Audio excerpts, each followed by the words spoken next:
Brandywine.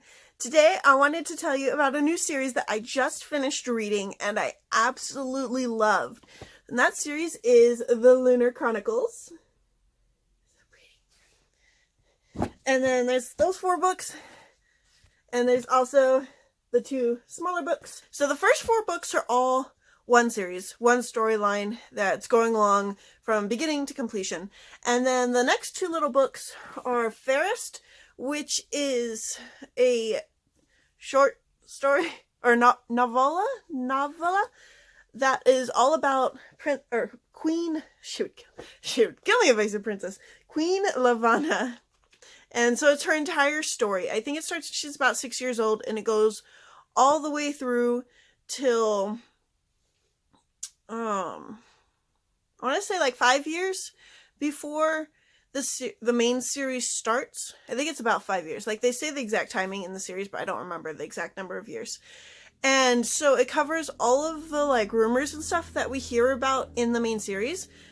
It covers it so we see the truth of what was going on. And then The Stars Above is a bunch of short stories that are basically the backstories of the main characters that are in the main series. And then also a kind of epilogue that shows a little bit of what happens after the main series ends. So the way I read it was I read the first 4 books. I read all the first 4 books. And then I read Stars Above. And then I read Lavanna's story first. And then after I read the whole thing, the very back in an interview, I found out that Fairest is actually supposed to be 3.5. So it's supposed to take place between, Cress, yeah, that's the third one. It's supposed to take place between Cress and Winter. And she said the reason for that is so that you know a little bit more in depth about Lavanna, a little bit more about what her motivations are before you go into Winter, and they actually have to really deal with her up close and personal. And like, it works either way. I read it without having read Fairest before I got to the end of the book, and I still knew she was evil, but I did harbor a little hope that she wasn't completely evil. You know, I was still holding on to the fact that she had had a true love at one point, but nope, she's just evil. So each of the books follows a different fairy tale princess. So Cinder is obviously Cinderella, Scarlet is Red Riding Hood, Cress is Rapunzel, and Winter is Snow White.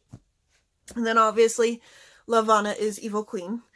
And one of the cool things, so like the whole storyline is going along, but the book itself focuses on major points in each fairy tale. So for instance, with Cinderella, you know, the basic story of Cinderella. Cinderella is this poor girl who's being abused by her evil stepmother and evil stepsisters and falls in love with a prince and ends up going to the ball, and then like her enchantment ends at midnight and eventually ends up with the prince, la la la.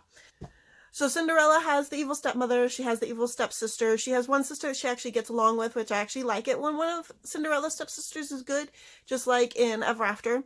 There's a ball involved, there's a prince involved. I guess her magical talking animals would be Aiko, who's an android. In Red Riding Hood, there's Red Riding Hood, there's a grandma, there's a wolf. Things are not always as they seem. So that was cool following that. Rapunzel, she's trapped in a tower. Basically, she's just separated from humanity by an evil lady. And her prince, like, just like basic things, like, I don't want to give away the plot, but stuff that happens to the prince in Rapunzel happens to the prince in Cress. And even Winter, like, some of the major thematic points in Snow White end up showing up. So, like, I love that. Like, I love that she kept, like, major points that were from the original fairy tales and incorporated them into this new story. The basic plot of the series is that there is all of the people that live on Earth. They're broken up into, I think, like 6 or 7 different countries. And then there's Luna, which is our moon, but it has a civilization that's on it that are the descendants of colonists that went up to the moon and colonized it. And at first, there was like great trade relations between Earth and Luna, but as time passed, they are now like very much separate. They're very much not getting along. And there's the Queen of Luna currently is Queen Levana, and she is as bad can get. It doesn't help that the Lunas all have this gift where they can manipulate the bioelectricity around people so that they can change how they look or change how people think or change how people act. And it makes them very much not trusted by the Earthens who don't have this power. And the Lunas also believe that the Earthens are super easily controlled, which they are if you have the gift. And so relations are very much not good between Luna and Earth. And Levana is determined that she's going to become the Empress of the Eastern Commonwealth on Earth. And she has made that a very big part of her peace negotiations between Earth and Luna. She also has a really big army, and Earth is in the middle of a disaster. There's a disease that has been going crazy on Earth. It is killing hundreds of thousands, maybe even millions of people. And so Earth is in a very weakened state at the moment. And everything is like very much on that like teeter-totter, like it could topple over at any moment. And that's where we come in at the beginning of the story. And the prince is trying to find the long dead Princess Celine that nobody actually knows is alive, but there's rumors that she's alive. And so he's just going off of these rumors trying to find her. Queen Levana is trying to take over Earth by pretending she wants to be an empress. And just everything is going haywire. And so we follow our heroes and heroines of the story as they're trying to deal with this crisis that's going on. As things keep escalating, stuff keeps happening, people are finding out more about their history than they ever thought they knew. We're also dealing with cyborg relations. Cyborgs are super looked down upon because people feel that they should have died the first time, and the fact that they aren't dead, that scientists have given them cyborg parts to keep them alive and given them a second chance at life. And also that some cyborgs are more intelligent because they have like port screens in their head and can just get all this information.